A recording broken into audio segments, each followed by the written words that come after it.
Elspeth heard the motor car before Lottie did. The particular rattle of the Packard on the gravel lane, she had learned to distinguish it from every other sound the property made.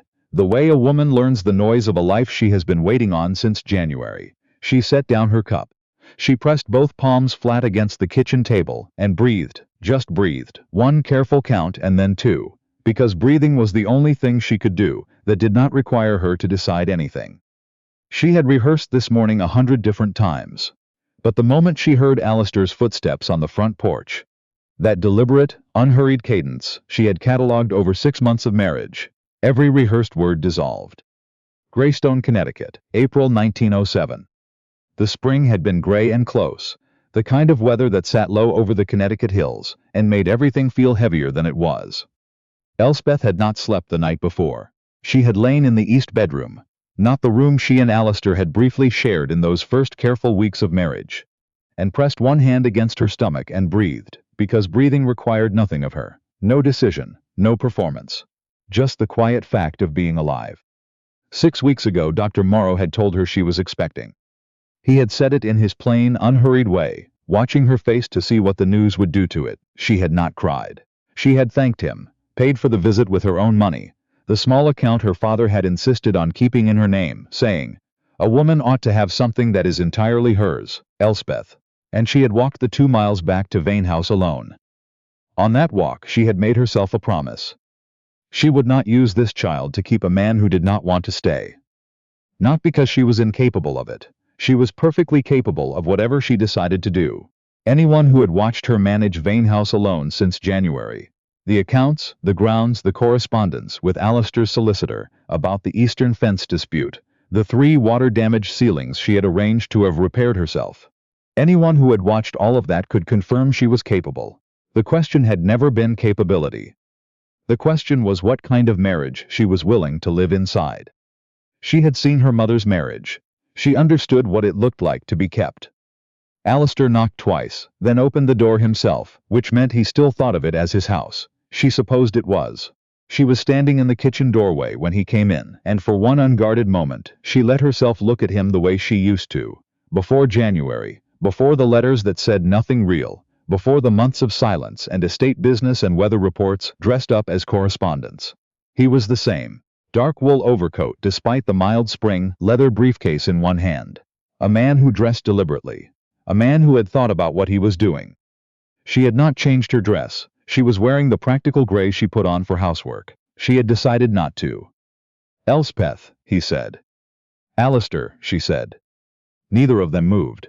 Then he said, "May I come in?" And she stepped back from the doorway without answering, because the answer was obvious, and they both knew it. He came into the front room and stood near the window the way people stand in rooms they feel responsible for, but no longer entirely comfortable in. He looked at the bookshelves, the framed photograph of her parents on the side table, the small bowl of dried flowers Lottie kept replacing out of sheer stubbornness. "The ceilings were repaired," he said. "I arranged it in February. It wasn't a thing that could wait." "I know. I should have." He stopped. He set the briefcase on the table between them. He unfastened the brass clasps with the practiced efficiency of a man who had rehearsed this moment too, and drew out a folded document, thick paper, legal seal pressed flat, the kind of document prepared by someone who understood the law and charged accordingly. "My father retained a solicitor," Alistair said. "There is an argument to be made. The marriage registration, there was a clerical error in how the license was filed with the county recorder's office. A procedural deficiency." He paused, chose his next words carefully. "My father believes the marriage can be dissolved cleanly. No public scandal, no formal fault attributed to either party." Elspeth looked at the document the way she would look at a dead bird on the windowsill, noting it, refusing to be alarmed by it. "Your father believes," she said. "Yes. And what do you believe, Alistair?" The silence was its own answer, and they both understood that. "I believe," he said slowly, "that you are young and capable, and that you deserve better than a marriage held together by obligation and nothing more." "Stop." Her voice was quiet. It did not shake. "Please stop talking about what I deserve as though it's something you have the authority to determine." She looked at him steadily. "You came here with legal papers your father's solicitor prepared, and you are framing this as a kindness to me. I need you to hear yourself say that out loud." Something moved through his expression, discomfort, or possibly something closer to shame, though with Alistair the two were nearly indistinguishable. That isn't the whole of it, he said. Then, tell me the whole of it. He was quiet for a long moment. Through the window, a robin was carrying on at considerable length, indifferent to everything unfolding beneath it. Portia Ashby, Alistair said finally. Elspeth had known the name was coming. She had known it the way you know a storm is building. Not from certainty, but from everything the Heir has been doing for hours. Your father's choice, she said. My family's expectation. That is not the same as your choice. No, he said very quietly, it isn't. She wanted to ask him 3 questions. She wanted to ask whether he had ever loved her. Whether there was any part of him that had come here, hoping she would give him a reason to stay, and whether what had happened between them in those first careful weeks of marriage had meant anything at all. She did not ask because she was afraid of what any of the 3 answers would do to her. And she had made herself a promise on the walk home from Dr. Morrow's office, and she intended to keep it. Sit down, she said instead. Lottie will bring coffee. He looked surprised. She could see it in the slight shift of his posture. He had come here prepared for anger, or for tears, or for a cold and wordless refusal. He had not prepared for coffee. Lottie came and went with the dignity of a woman who was absolutely, categorically not eavesdropping through the kitchen doorway. She set the tray down without comment, gave Alistair the particular look she reserved for people who had disappointed her, and left. Elspeth poured. She handed him his cup. She sat across from him and waited. Tell me what your father offered, she said. He wrapped both hands around the cup. Vane House stays in your name, the property, everything on it. A quarterly allowance, more than comfortable, you would want for nothing material. Nothing material, Elspeth repeated. Yes. And in exchange I sign the document and become a woman whose marriage was dissolved on a technicality before her 28th birthday. She looked at him steadily. Your father has been thorough. What he has not been is honest about his reasons. Alistair's jaw tightened. He believes Portia Ashby is a better match for the family's interests. For the family's interests, she said, not for yours.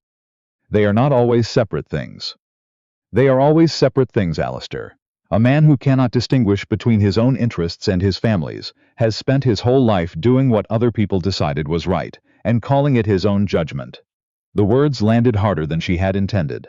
She saw him flinch, just slightly. I am not trying to wound you. I am trying to be honest with you, which is apparently something no one around you does regularly enough. He looked at her for a long moment. You left in January, she said. You wrote 4 letters in 3 months. 3 of them were about the fence dispute and the insurance on the mill annex. The 4th asked whether the water damage had been addressed. She kept her voice even. You did not ask whether I was well, whether I needed anything, whether I was lonely. He had the grace not to defend himself. And then your father's solicitor wrote to me in March, she continued. Not you, your father's solicitor, Alistair. About the procedural deficiency. I received a legal notice before I received any word from you. I know, he said quietly. The choice to let him send that letter instead of coming yourself was a choice. Oh, and it hurt. You knew it would. She held his gaze. What you came here not to do is acknowledge how you hurt me. There is a difference between those 2 things. Alistair set the document back on the table. He pressed one hand over his face briefly, then dropped it. You're right, he said. I handled it badly. I should have come months ago, before any of this reached the point of legal correspondence. He looked at his hands. I didn't know what to say to you. What stopped you? He was quiet for a moment. When he answered, his voice was lower than it had been. I was afraid of what I would see in your face. Elspeth looked at him for a long time. Something moved through her. Not forgiveness. Not yet, but something that preceded it. The recognition of a man telling the truth about something he would have preferred not to say. Alistair, she said carefully, I need to ask you something directly. Do you want this marriage to be over? The silence afterward was the longest one yet. Outside, the spring afternoon held its breath. I don't know, he said finally. The words came out rough, like something caught in the chest. God help me, I don't know. She had not expected that. She had steeled herself for yes. She had built the entire architecture of her morning around withstanding yes. I don't know was so much harder. She stood. She crossed to the window, not to look at anything in particular, but because she needed 3 feet of distance between herself and the table and the document, and the feeling pressing against the inside of her chest. She stood with her back to him, hands clasped, and looked out at the property. The old oak, the lane her father had graded with his own hands, the stone wall running down toward the road. She pressed one hand briefly against her stomach. Then she dropped it. "I cannot make that decision for you," she said. "That has never been something I would do. You know that about me." She turned back to face him. "What I can tell you is that I will not sign a document because your father finds it convenient. I will not be dissolved on a technicality because Portia Ashby has a better family name and a larger trust fund. If you want to end this marriage, Alistair, you will look me in the eye and tell me. Not your father, not a solicitor, not a piece of paper with an official seal. You will tell me yourself that you want it to be over. Can you do that?" He looked at her across the room. The afternoon light came through the window without flattery or mercy, just illumination. He opened his mouth, then he closed it. "No," he said. He stayed for the rest of the afternoon. They did not speak about the document again. They spoke about smaller things. The mill annex, the fence dispute, the third ceiling that still needed proper replastering. Safe things. Practical things. But Elspeth was aware of what she was not saying with every sentence she said. She was aware of it the way you are aware of a stone in your shoe, present in every step, impossible to forget for long. 6 weeks ago, Dr. Morrow had told her she was carrying Alistair's child. Alistair was sitting 4 feet away discussing building materials, and she had not told him, and she intended to keep not telling him for exactly as long as it took to understand what he actually wanted. Not what his father had arranged, but what he himself believed and felt and was afraid of. She had watched her mother spend 20 years being kept. She would not teach her own child that obligation was the same thing as love. Alistair left at 5 o'clock. He took the briefcase and the unsigned document. He said he would be at the Greystone Inn for a few days if she wanted to talk. She said she knew where it was. He nodded. He looked at her one last time. That careful, attentive way she had catalogued early in their acquaintance and valued against her better intentions. And then he drove back down the lane. Elspeth sat at the kitchen table and put both hands flat against the wood, and for the first time since January, she let herself feel exactly how afraid she was. The letter from Godfrey Collier arrived the following morning. She recognized the handwriting, angular, precise, the penmanship of a man with strong opinions about character indicators. She had received one letter from him before, early in the marriage. Technically warm, meaningless on every level that mattered. This one was different. He expressed concern for her health. He noted, in his 3rd paragraph, that he had become aware she had recently consulted Dr. Morrow, and wished to inquire, in the spirit of family concern, whether there was any matter pertaining to her well-being that the family ought to know, given the ongoing situation regarding the marriage. She read that paragraph twice. Then she folded the letter along its original creases, and held it in both hands and breathed. He knew about the doctor's visit. He did not know everything, not the specific word, not expecting or child or heir, but he had found out about the appointment, and Godfrey Collier was not a man who inquired about anything without already suspecting the answer. "Lottie," she said. How does Godfrey Collier know I went to see Dr. Morrow?" Lottie set down the pan she was holding. "Greystone's got maybe 300 people. A woman from Vane House rides into town alone, sees the doctor, pays in cash, rides home alone. That gets noticed. And talked about. Especially," Lottie said carefully, "if somebody's already been asking questions about her." Elspeth looked at the letter in her hands. He had someone asking questions about her movements. She thought about it for the rest of the morning, turning it over from every angle the way her father had taught her to consider things that required precision. Then she went to the writing desk and composed a reply. She wrote, "Dear Mr. Collier, I thank you for your kind concern. I am in good health and have no news to share at this time. Respectfully, Elspeth Collier."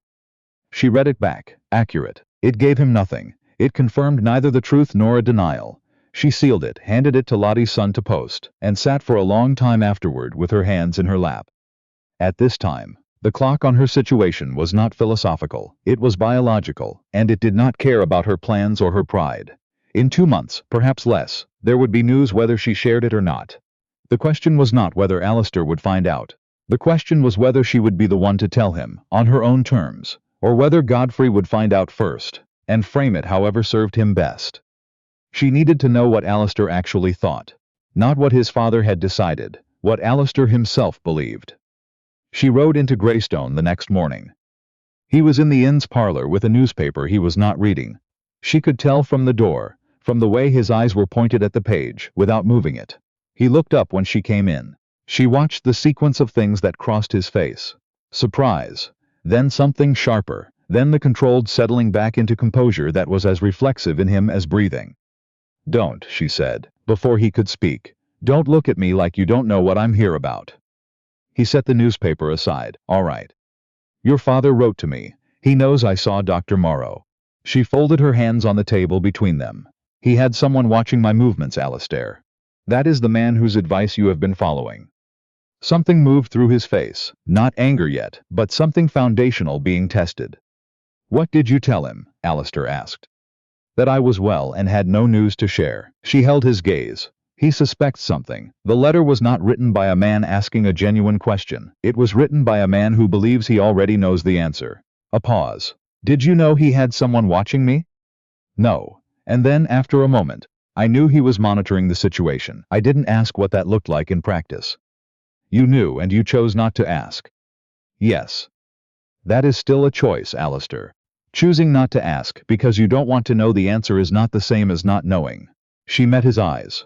"Whatever your father is planning, it will happen faster now. This situation has a timeline that is no longer entirely under my control. I will not allow myself to be managed by a man who had someone following me." She looked at him directly. "You need to decide what you actually want, before your father decides it for you." The parlor was quiet around them. Two men at the far end noticed nothing, or pretended not to. In a town of 300, the performance was the same thing. "There is something you're not telling me," Alistair said. It was not a question. Elspeth did not answer immediately. She thought about the walk home from Dr. Morrow's office. She thought about her mother's grave. She thought about "I don't know," still following her 2 days later, still unresolved. "Yes," she said finally, "there is." "Are you going to tell me?" "Not today." Her voice was entirely final, not loud, not hard, but clear in a way that left no room for argument. "There are things I need to understand first about where you stand. Not what your father wants, where you stand." He breathed once, slowly. "How do I prove that to you?" "I don't know yet," she said honestly. "But I will know it when I see it." She stood. She looked at him one last time. This man she had married in good faith, who had left in January, who had come back with legal papers, who had said "I don't know" and meant it enough that she had driven 2 miles in the morning to say the things she had just said. "Your father's letter arrives before you do. That tells me everything about how this has been managed. Start managing it differently, or there will be nothing left to manage." She walked out. She was halfway down the lane home when she heard the car behind her. She did not stop. She kept her pace and waited.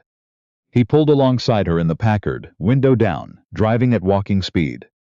"I wrote to him," Alistair said, "the day after I came to the house. I told him I was handling the matter myself and did not require further involvement. I dismissed his solicitor." She looked at him. "You wrote to him 3 days ago?"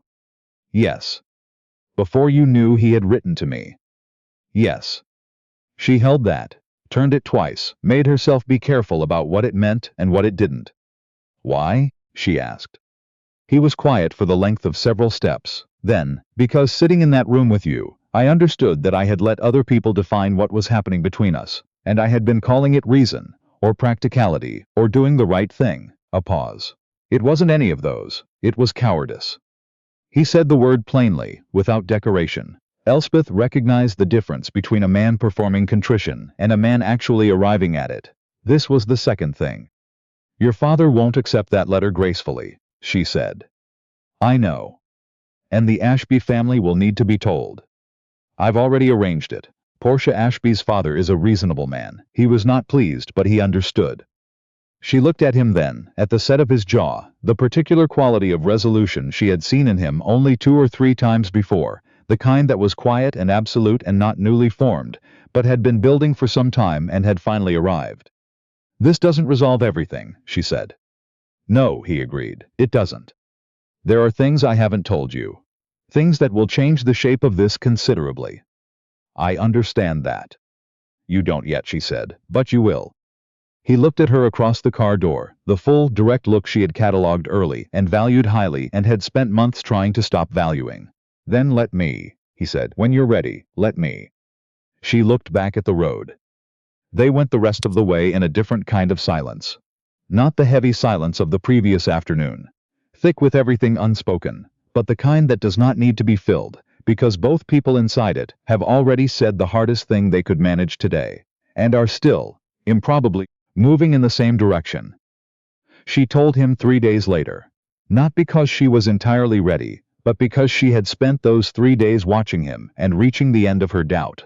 The doubt that had been the last wall she had kept standing between herself and something that frightened her considerably more than Godfrey Collier ever could. He had moved back into Vane House, into the guest room, without being asked, which was the right instinct. He sat at the kitchen table in the mornings with his coffee and read the paper and was present in the household the way her father used to be, simply, without performance. He had helped Lottie carry 2 full water buckets without being asked, and Lottie had received this assistance with the expression of a woman who was reserving judgment while quietly revising it. On the 3rd evening he asked if he could read to her from her father's bookshelves. She said all right. He read in a quieter voice than his speaking voice, and she listened, and the ordinary evening moved forward without either of them being required to decide anything, which was more than she had had in months. She told him in the morning she had sent Lottie on an errand. "I'm expecting," she said. She kept her voice even and clear. "Dr. Morrow confirmed it 6 weeks ago. I believe I am about 5 months along." The silence that followed was the longest she had ever sat inside. He did not look away. He sat with both hands on his knees and looked at her, and whatever was happening inside him was happening in the place below composure. The most real and least accessible part of Alistair Collier. "You knew," he said slowly, "when I came with the papers." "Yes." "You knew the entire time I was here." "Yes." He exhaled. Just one breath, but it carried something enormous in it. The sound of a man's entire understanding of a situation being restructured around a single fact. "Why didn't you tell me?" he asked. And here was the part she had prepared, not to smooth it, to make it accurate. "Because I knew what you would do," she said. "I knew the moment I told you, you would close that briefcase and put the document away and tell me we would work it out. And you would mean it, Alistair. I believe you would mean it in that moment. But I also knew that a year from now, or 5 years, you would look at me and see the woman who told you about the child at the exact moment you were trying to leave, and you would wonder. You would wonder whether you stayed because you wanted to, or because I made it impossible to do anything else." She held his gaze. "I will not be the woman who trapped you. Not even accidentally, not even with the truth." Something moved through his face. Not just emotion, but a restructuring of what he thought he understood about her and about the past 2 weeks. His hands tightened on his knees. "Elspeth," his voice was rough at the edges. "You sat here and let me hand you that document and talk about quarterly allowances and Portia Ashby." "I said quite a lot," she said. "I simply didn't say that." He stood. Not in anger. She could read his anger when it came. He stood because he could not hold what he was feeling and remain sitting. He crossed to the window and she let him, because she had given him a hard truth and she owed him the time to hold it. "You could have used it," he said, his back to her. "Any woman in this county would have. My father certainly expected you to. That's why he was so determined to find out about the doctor first. He expected you to use it, and he wanted to be ready." He turned back. "Why didn't you?" She looked at him directly. "Because I have watched women spend their whole lives being kept, in houses, in marriages, in situations that were never their genuine choice, kept there by information or obligation or the simple fact that they had nowhere else to go." She paused. "I would rather raise this child alone, with this house and my father's books and Lottie's company, than raise them inside a marriage where you spend every year wondering what you might have chosen if I hadn't made it impossible." He crossed back from the window. He stood close enough that she had to tilt her face slightly to hold his eyes. He looked at her for a long time. "I need you to hear something," he said. "I'm listening. I came here with that document 5 days ago, and I sat across from you and explained a procedural deficiency and a quarterly allowance, and you did not cry. You did not beg. You did not use what you knew." He was looking at her with something she did not have a clean name for yet. Not quite admiration, but the raw material from which admiration is built. "I have spent 5 days thinking about what that meant. A woman who values her own dignity more than she values keeping me. Your father believes differently, she said. My father is wrong. Flat. Absolute. No softness around it. My father has spent 30 years believing that every woman who marries into money has a scheme, because that is the only framework he has for understanding why a woman might want anything at all. His voice had an edge now, not anger at her, but the pressurized anger of a man who has understood something about himself he does not enjoy. And I have been letting him frame this. Letting him frame you. That is inexcusable, Elspeth. I am not going to dress it up as anything less. She was quiet for a moment, then, I need you to hear something now. All right. This child is real, she said, and telling you does not obligate you. I am telling you because you had the right to know, and because your father was closing in on the truth, and I would not allow him to be the one who told you. But I am not telling you so that you will stay. Her voice was steady and precise. I am telling you so that you can make a real choice, with all of the information, for the first time in this entire situation. He looked at her for so long she thought he might not answer. Then he said, and if I choose to stay, then you choose to stay knowing I will never let you manage me. She held his gaze, knowing I will say what things actually are, including when you are wrong. Knowing I am, as your father has probably told you, considerably more complicated than Portia Ashby would ever be. Something crossed his face, quick, involuntary.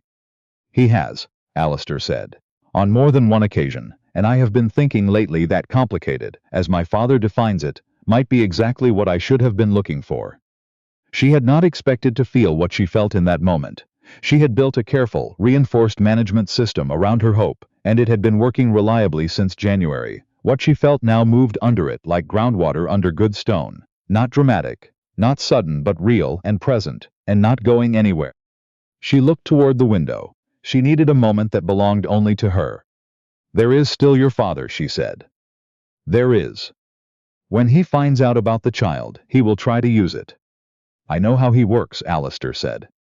Then know it loudly, in front of him. That is the part that matters. He found the forged document 2 days later, tucked beneath the dissolution papers in his briefcase, a letter written in his name, in a handwriting close enough to his own, to pass casual inspection, committing him to an understanding with the Ashby family. His father had written it 3 weeks before Alistair came to Greystone. The arrangement had been made before Alistair ever opened the briefcase. He drove back to Vane House, at a pace that was not quite reckless, but was everything a controlled man allows himself in place of it. She read the letter at the kitchen table while he stood and waited. She read it once quickly, then set it flat and read it again slowly. He signed your name, she said. Close enough that the Ashby family wouldn't question it. He committed you to a second arrangement before the first was dissolved. She looked up. He put this in your briefcase so that if you found it, you would believe you had written it, or so that after everything was settled, it would look like a reminder of the next step, already arranged. She held his gaze. Either way, it was there to move you in the direction he had already decided. Alistair sat down. He looked at the letter on the table between them. How long has he been doing this? She asked. The question landed somewhere deeper than the immediate situation. She saw it in his face. Since my mother died, he said. I was 24. He stepped in and he was useful, experienced. He had strong opinions about what should be done with the business and with me, and I let him, because it was easier, and because I told myself that deferring to him was wisdom rather than something else. Cowardice, she said, not unkindly, precisely. Yes, he said. What will you do? I'm going to Hartford. He said it with the quietness of a man who has made a decision fully and is done making it. I'll find my own solicitor. I'll have this letter examined, and then I'll have a conversation with my father that will not be comfortable for either of us. No, she agreed. He stood. I need you to know something before I go. He looked at her. I am not going to Hartford because of the child. I am going because my father forged my name to a document and placed me in a position I did not choose. That is not something I am willing to permit, regardless of. He stopped, chose carefully. Regardless of anything else, this is about who I am and what I will accept in my own life. She believed him. She had learned to read the difference between Alistair performing conviction and Alistair possessing it. How long will you be gone? She asked. A week, perhaps 10 days. A pause. I'll write. Real letters, Elspeth, not about the mill. Something moved through her, warm and unwelcome in its warmth. See that you do, she said. He was gone 10 days. 3 letters came, long, unguarded in a way his speaking voice rarely was. He wrote about his own solicitor, a man named Calder, recommended by a judge entirely outside his father's network. He wrote about the handwriting comparison that confirmed the forgery, about the conversation with Godfrey that had been exactly as uncomfortable as predicted. He had told his father plainly. The marriage was his, the child was his name was his. None of those things were available for management, now or at any future point. Godfrey had told him he was making a catastrophic error. Alistair had told him that if it was an error, it was his to make. At the bottom of the 3rd letter, in different handwriting, faster, less composed, the writing of a man doing something from below his usual control, he had added, I sat in Calder's office this afternoon and read the forged letter again and understood, for the first time, what my father actually thinks of me. Not what he says, what he thinks.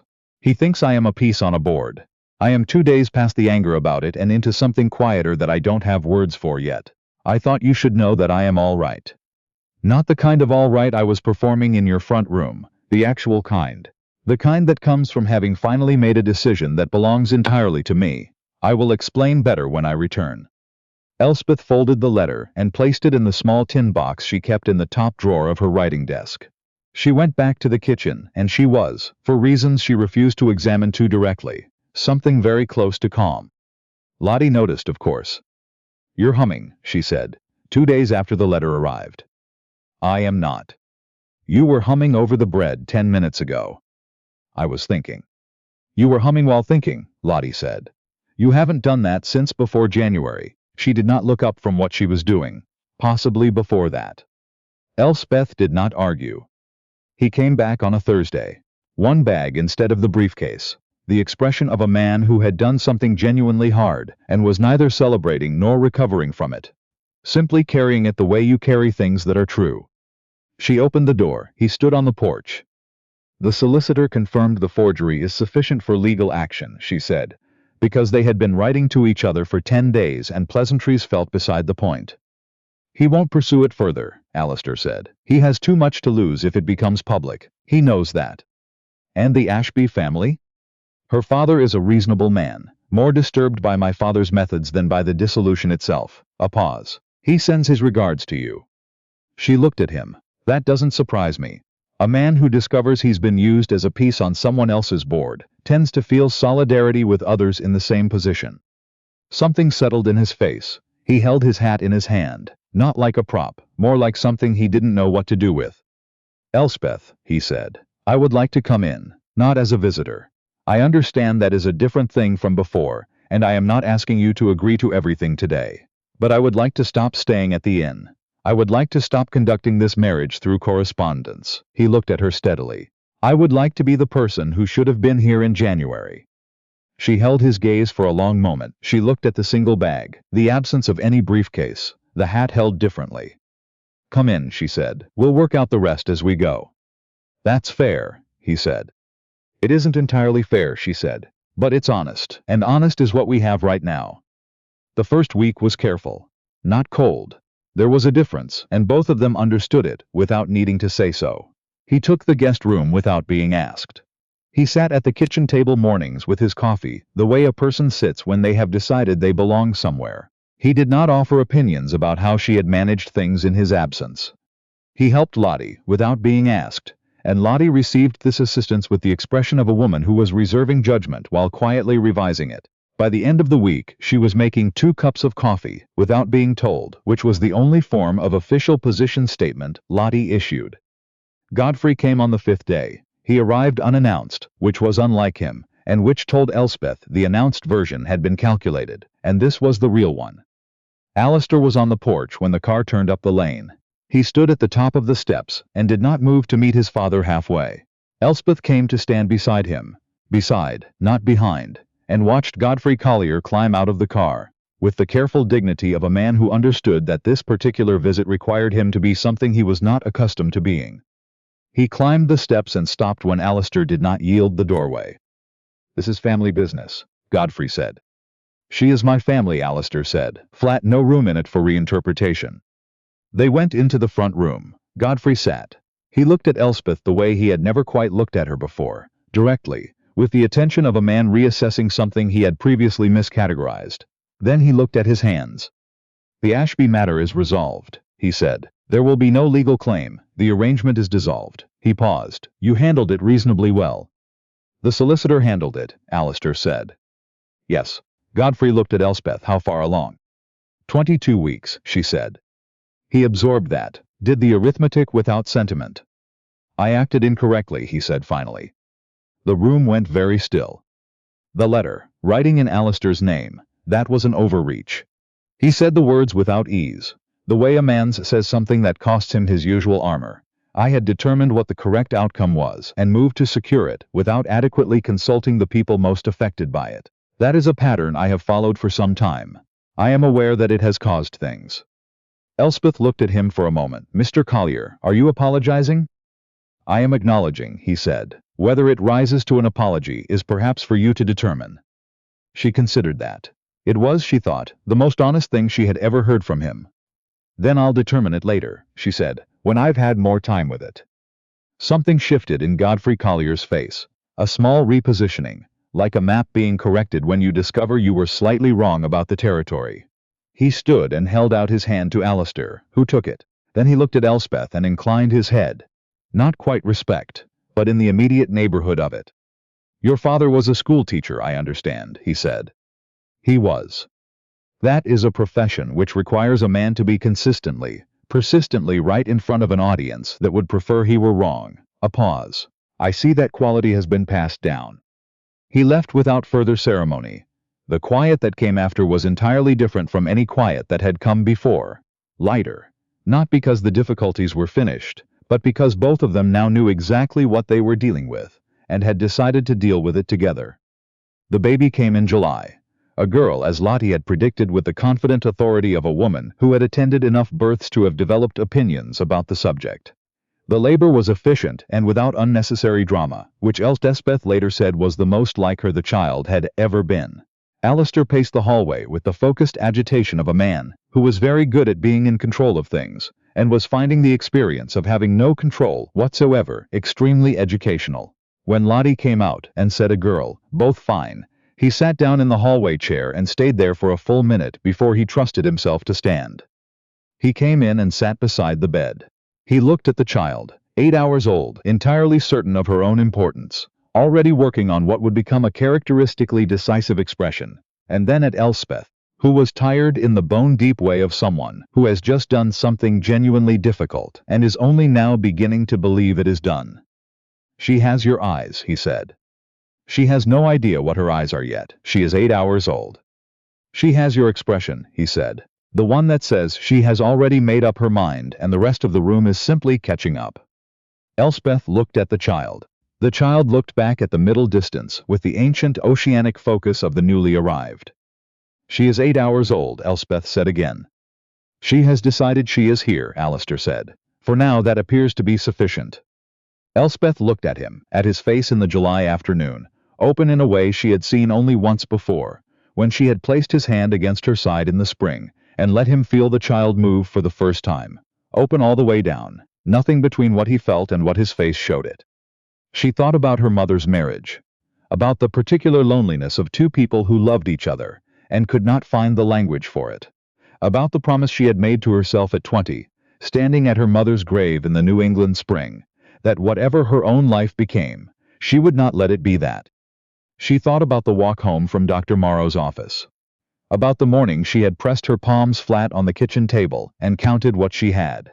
She thought about how close she had come to being so determined not to be kept that she had used it as a reason not to let anyone choose her at all. "Alistair," she said. "Yes." "I love you." She held his gaze. "I have loved you since, I don't know exactly when, before Hartford, possibly before January. I didn't say it because I needed to know you were choosing me rather than being obligated to me. I needed to know the difference." A pause. "I know it now." He looked at her for a long moment. His eyes were doing the thing she had stopped pretending she didn't value. Fully open, fully present, no management in them at all. "I have been choosing you," he said, "since the morning I came to Vane House and could not say yes when you asked me whether I wanted the marriage to be over. I could not say it because it was never true." He covered her hand with his. The same simple gesture, the same quiet weight. It has never been true. She breathed. All right, she said. Not the careful, provisional all right of April, not the beginning of something all right of May. The final, full information, clear-eyed all right of a woman who has decided, with complete agency, that this is what she wants. The child made a small sound between them, not a cry. Just the sound of someone who was present and intended to keep being present, and would like this fact acknowledged. Hello, Elspeth said. The same word Alistair had said the first time he felt the child move, back in the spring when the evenings were finally turning warm. We have been waiting for you. Years later, when people in Greystone spoke of the Colliers of Vane House, they did not speak of the dissolution papers, or the forged letter, or the unpleasant business with Godfrey. They spoke of the lending library Elspeth had established in the church hall with her own books and her own labor. 60 volumes to start, 200 within 4 years, open to any woman in the county who wanted to use it. They spoke of the tenant reform Alistair had implemented at the mill, following a quietly delivered argument from his wife over the kitchen table, one January evening, an argument he had lost thoroughly, and in which he had been, by his own later account, entirely and without question in the wrong. They spoke most often of the girl, willful, dark-eyed, already reading at 3 and arguing at 4, absolutely certain of herself in the manner of someone who had been raised by two people who had learned at real cost the difference between obligation and love, and had chosen love deliberately and on purpose. Godfrey visited every Christmas until he could no longer travel. He sat in the front room and drank his coffee and argued with Elspeth about politics and the proper role of the family in public life. He never once won. He seemed in his last years to find this more satisfying than winning would have been. On his final visit, he sat near the window and watched Elspeth across the room. She was reading to the girl, both of them deeply invested in disagreeing about what the characters should have done differently. And he said to Alistair, very quietly, "Your mother would have liked her very much." "I know," Alistair said. "She would have told you that you were a fool for nearly letting her go." "She would have been right." "She usually was," Godfrey said, and drank his coffee and said nothing else. The fire burned. The girl argued about the story. Elspeth laughed. And the house held all of it, the argument and the laughter, and the long ordinary warmth of a life that had been chosen, not inherited, not settled for, but chosen every day with full knowledge and clear eyes and exactly the right reasons. That, as Elspeth had understood since she was 20 years old, was the only kind of love worth building a life inside of.